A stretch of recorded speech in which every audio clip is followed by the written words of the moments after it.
and good evening to everyone. Thank you for taking the time to come here. Farooq ji, thank you so much. आप आए. I'm quite delighted. काफ़ी खुश हूँ मैं कि आपसे बातचीत करने का मौका मिल रहा है. हम सबको सीखने को मिलेगा आपसे. आपकी जर्नी काफ़ी इंस्पायरिंग रही है. तो विथ योर परमिशन सबसे पहले ये पूछना चाहता था कि सिंस योर चाइल्डहुड, आपके बचपन से जो आपका एजुकेशन रहा, आपके जो एक्सपीरियंसेस रहे, जिसने आपकी पर्सनालिटी को शेप किया, कैसी रही वो जर्नी और कैसे उस जर्नी की वजह से आपके फाउंडेशन ईयर्स में आपको ये ख्याल आया कि मुझे क्लीन एनर्जी की तरफ जाना है? पहले तो मैं अभी अभी जो सेशन ख़त्म हुआ, डॉक्टर अनार परिधि एंड तंजीम ने जो सेशन लिया और हम लोगों को उजागर किया कि हम तो खैर बिजनेस करते हैं लालजी भाई, लेकिन ये लड़कियों ने जिस तरह से बिजनेस को शेपअप किया है, मैं मान सकता हूँ कि जो मुसीबतों से हम निकल रहे हैं और ये लड़की होने के बावजूद इतनी बेहतरीन तरीके से बिज़नेस कर रही है और इतनी बेहतरीन तरीके से हम लोगों को सबको मोटिवेट कर रही है, इसलिए मैं इन सब दोनों को खास करके सैल्यूट करता हूँ। और साथ में तंजीम आपको भी कि आपने उरून के ज़रिए से इस चीज़ को उजागर किया। Thank you very much. Thank you. अब मैं आपके सवाल के ऊपर में आता हूँ। सही, मेरा जर्नी स्टार्ट हुआ, मेरी पैदाइश हुई 1972। भरूच के छोटे से गांव में मेरी पैदाइश, सलादरा में। मेरे फादर 2 साल का मैं था तब मुझे सूरत में लेके आए। सूरत में he was a bus conductor और मैं म्यूनसिपल कॉरपोरेशन की स्कूल में पढ़ा 4th तक। उसके बाद मुझे ले जाया गया, किसी टीचर ने मम्मी पापा को बोला कि पुलका भवन एक स्कूल है जो अच्छी स्कूल है, जिसमें आप बच्चे को ले जाओ क्योंकि उसमें थोड़ा बहुत टैलेंट दिख रहा है। उस समय तो दिखेगा ही खाली, अनस भाई। तो वहाँ से जर्नी का स्टार्टअप लिया और वहीं पर पला बड़ा, सूरत में पला बड़ा। वहीं से मेरा स्कूलिंग हुआ, डिप्लोमा भी वहीं से हुआ और 1994 में मैंने अपनी लाइफ को स्टार्टअप यूँ कह सकते हैं कि 21 साल या 22 साल की उम्र में शुरू किया। वहाँ से ये जर्नी शुरू हुई। जर्नी शुरू होते ही एज़ यूजुअल केपी ग्रुप की स्थापना पहले दिन से ही हो गई थी। केपी का मतलब होता है कोठी वाला पटेल। आई एम बेसिकली भरूची पटेल। सो शुरुआत जब भी होती है ना परिधि, तो उसमें आप अपने भगवान का नाम या पापा का फैमिली का नाम ऐसे ही रखते हैं। तो हम लोगों ने फैमिली का नाम रखा और कोठी मेरा गांव है तो केपी के नाम से वो शुरू हो गया। अब उस समय मैंने ग्रुप रखा, वो ट्रांसपोर्ट थी छोटी सी लेकिन मैंने ग्रुप रखा। तो कुछ लोगों ने मुझे उस समय पूछा कि भाई केपी ग्रुप यानी क्या है यार? तो बनेगा बनेगा, शांति रखो ना। आज वो लोग आज भी है मेरे साथ, वो कहते हैं कि यार ये ग्रुप क्या हो गया, अभी 43 कंपनीज का मालिक ईश्वर ने बना दिया है और आगे ही बहुत सारी कुछ चीज़ें होने में। सो मेरा ये समझना है कि आपको बड़े सपने देखने चाहिए। मुसीबतें आएगी। अब तो हमारे लिए कुछ कहना ही बाकी नहीं रहा, जब परिधि और अनार ने ही कर दिया है तो फिर हम लोगों के लिए तो क्या है, वो मुसीबतों को ओवरकम होना है। सो वो तो करते रहते हैं। सो यू कैन से कि शुरुआत हुई बहुत छोटे से, नौकरी भी की, पढ़ाई भी की, नौकरी भी की। आज ईश्वर की दया से, ऊपर वाले की मेहरबानी से आज 20,000 करोड़ की कंपनी बना के रखी है और आगे इसको बहुत आगे ले जाना है केपी ग्रुप को। एनवायरनमेंट के अंदर में और इंजीनियरिंग के अंदर में हम लोग काफ़ी काम कर रहे हैं। लेट्स सी आगे कितना आगे बढ़ते हैं, लेकिन सितारों से आगे जहाँ और भी है इश्क के इम्तिहान अभी और भी है। क्या लेट्स सी। बात. जी सर। बहुत बढ़िया. तो काफ़ी अच्छा लगा आपके बारे में सुनकर कि आपने शुरुआत एक छोटे वेंचर से की. आई थिंक मैं पढ़ रहा था आपके बारे में तो 1994 में आपने आई थिंक ये वेंचर की शुरुआत की थी. एंड आज आपका जो साम्राज्य है या जो कॉन्ग्लोमरेट है वो उसमें करीब 40 से ज़्यादा कंपनियां हैं जो इस सेक्टर में काम कर रही हैं, ग्रोथ ला रही हैं और देश को भी फ़ायदा हो रहा है। तो ये जो आपने कहा कि एक छोटी सी शुरुआत की थी और अब आप कंट्रीब्यूट या आपकी कंपनियां कंट्रीब्यूट करना चाहती हैं टुवर्ड्स ग्रीन एनर्जी, तो कुछ शब्दों में अगर आप ये जर्नी को डिस्क्राइब करें कि कैसा रहा आपका ओवरऑल एक्सपीरियंस 1994 से अभी तक का। सी 1994 से अभी तक का एक्सपीरियंस काफ़ी अच्छा ही रहा है।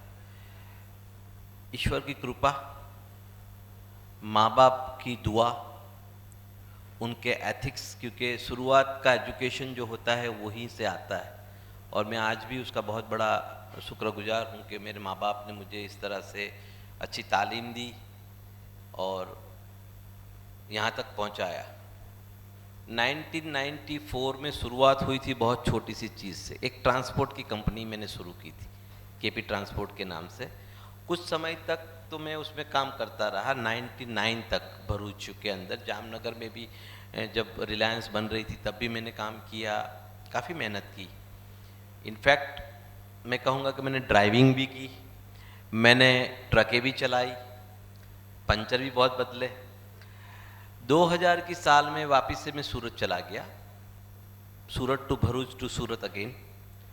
और 2001 में हमने शुरू किया टेलीकम्युनिकेशन का काम।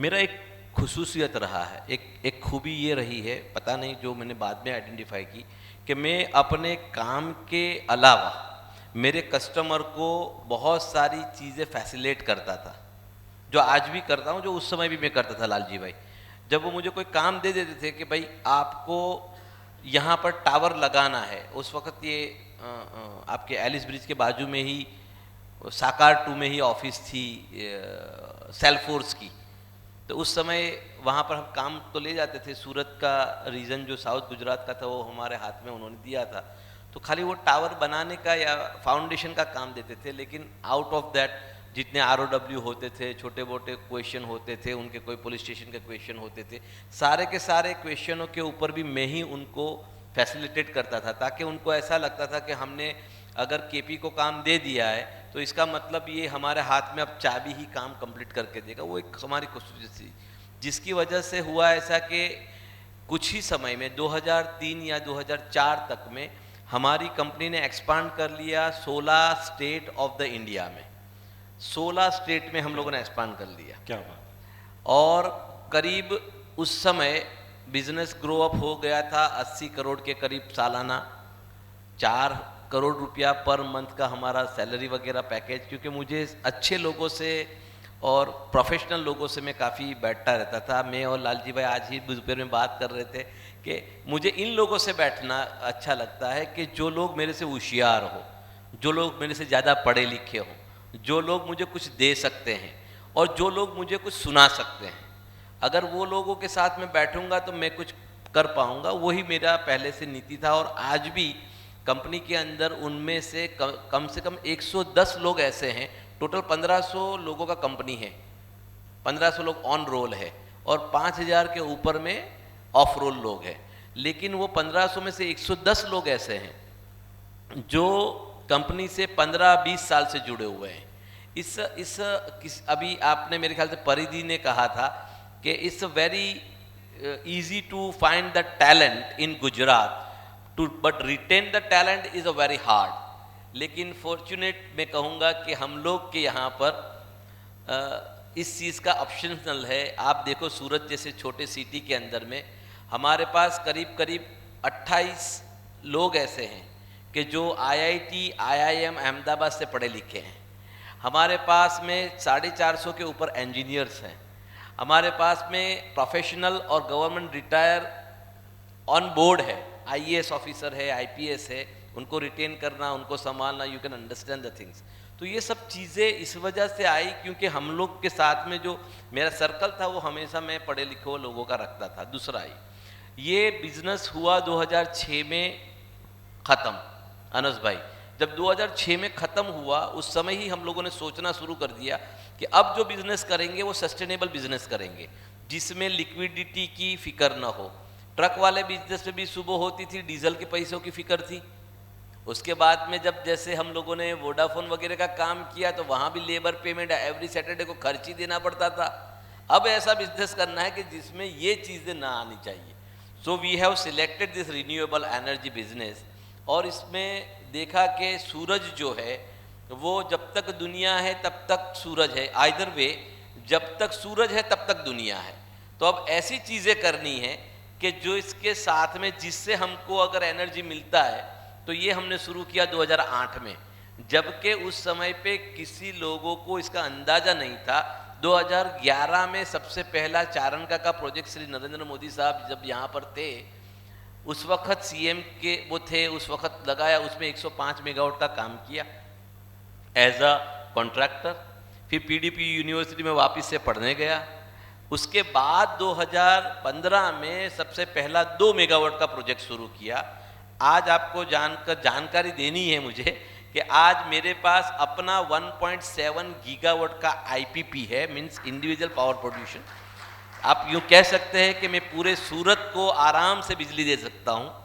और उसके बाद में एनटीपीसी, ओएनजीसी, एलएनटी जैसे बड़े बड़े जो कॉरपोरेट्स है या पीएसयू है, उनके साथ में मैं बिजनेस करते हुए दूसरा उनका करीब 5.5 गीगावाट का काम कर रहा हूं, जिससे आपको पता चलेगा कि टोटल पोर्टफोलियो 6.6 गीगावाट के ऊपर पहुंच चुका है और आगे 10 गीगावाट का टारगेट रखा है।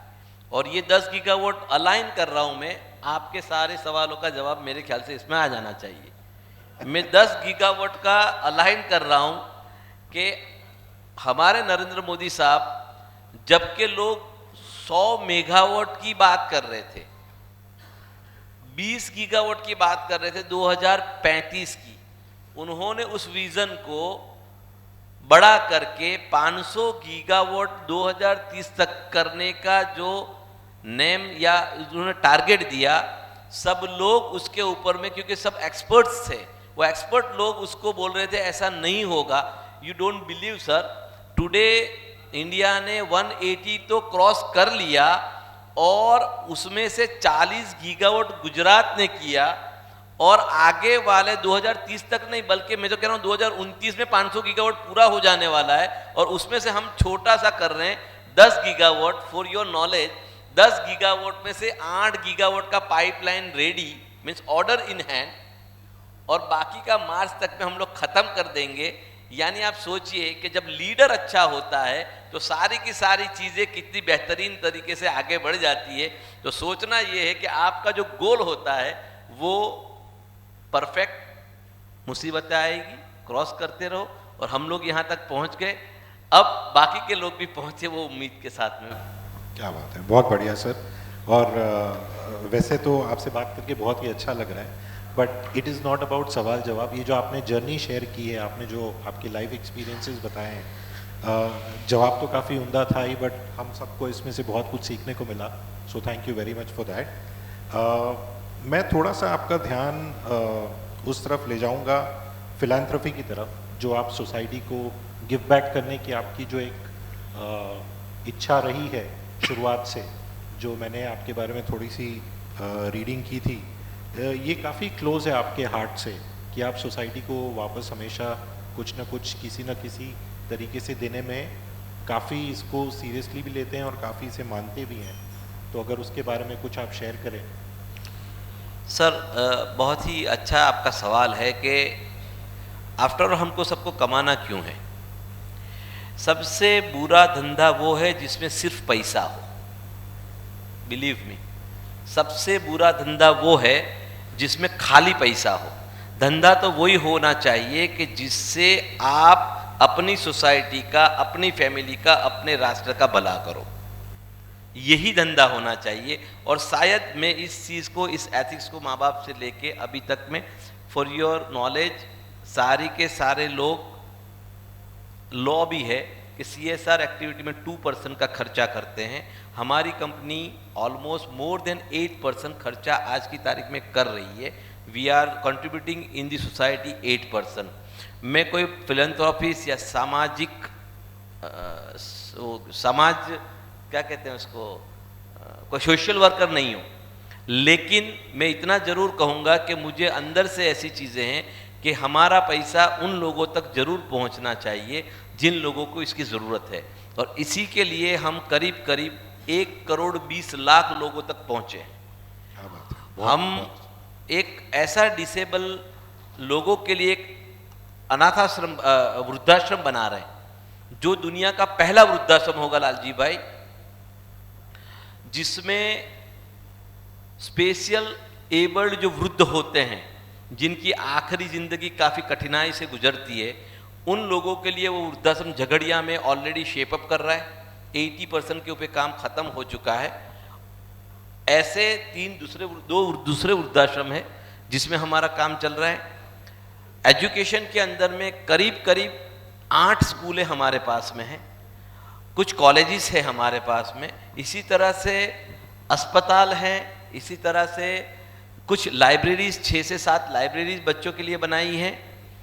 हमारा फोकस हेल्थ, ज़ईफ लोग, एजुकेशन और एनवायरनमेंट की तरफ ज़्यादा है, और वी आर ट्राइंग कि हमारा अभी भी जितना पैसा है वो कोई ईजी से, मैं कह रहा हूँ ये एकदम ईजी, दरेक मानस ने खबर अच्छे एक वस्तु नहीं कि मरीशू तो साथे नथ लई जवाना, everyone knows, but I do 100% believe कि हम लोग ये कोशिश करेंगे कि जितना कमाएंगे उसमें से ज़्यादा हिस्सा इन लोगों के लिए कि जो लोग इसके हकीकत में हकदार है या जिनको धिक्कारा जाता है समाज से, उनको वापस से समाज में लाने की कोशिश में हम लोग इस्तेमाल कर रहे हैं और वो करते रहेंगे।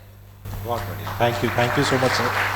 आपके कंट्रीब्यूशन से बहुत सारे लोगों की ज़िंदगी में एक उम्मीद, एक बेटर लाइफ आ रही है, तो उसके लिए thank you so much. And sir थोड़ा सा, क्योंकि आप खुद एक एंटरप्रेन्योर रहे हैं, आपने खुद आपकी शुरुआत एक वेंचर से की, तो मुझे काफ़ी मन था ये सवाल पूछने का आपसे कि आप जैसे खुद एक एंटरप्रेन्योर रह चुके हैं 1994 में, तो अब आप नए स्टार्टअप्स को वही प्रोत्साहन, वही एनर्जी, वही इन्वेस्टमेंट्स आप देने में बिलीव करते हैं?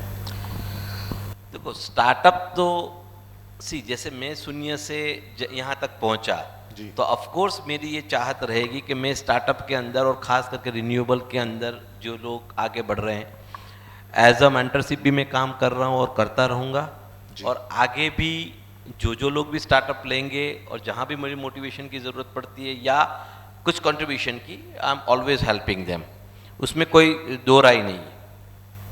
बहुत अच्छी बात है सर। और ये जो यंग एंटरप्रेन्योर्स है जो आज अपनी जर्नी को शुरू कर रहे हैं, जिसके पास कोई पास्ट का एक्सपीरियंस नहीं है बट आज उसका पहला दिन है, उनके लिए आप क्या एडवाइस देंगे? उनके लिए एक ही एडवाइस है मेरी तरफ से कि शुरुआत छोटे से हो तो कर दो, लेकिन सोचो बड़ा। छोटे से शुरुआत कर दो, सोचो बड़ा कि मुझे बहुत बड़ा आगे बढ़ना है, और रिस्क लो, लेकिन कैलकुलेटेड रिस्क लो। मैं हमेशा कहता हूं फैटल वाला रिस्क मत लो। हाथ पैर टूटेंगे, बन जाएंगे, लेकिन फैटल होगा, you will never be recover. So to be calculative, get the data analysis. आप जो भी बिजनेस करना चाहते हो, जो भी कर रहे हो, उसका डेटा एनालिसिस व्यवस्थित करो and you will get the benefit. Execution जो होता है ना, यानी कुछ काम करना, वो इट्स द आइडियाज, लेकिन उसमें स्पीड जो है वो मैटर करती है। सिद्धार्थ, स्पीड जो है वो मैटर करती है, क्योंकि एग्जीक्यूशन के अंदर में हम चालो थ से करीशूं ऐसा नहीं होता है।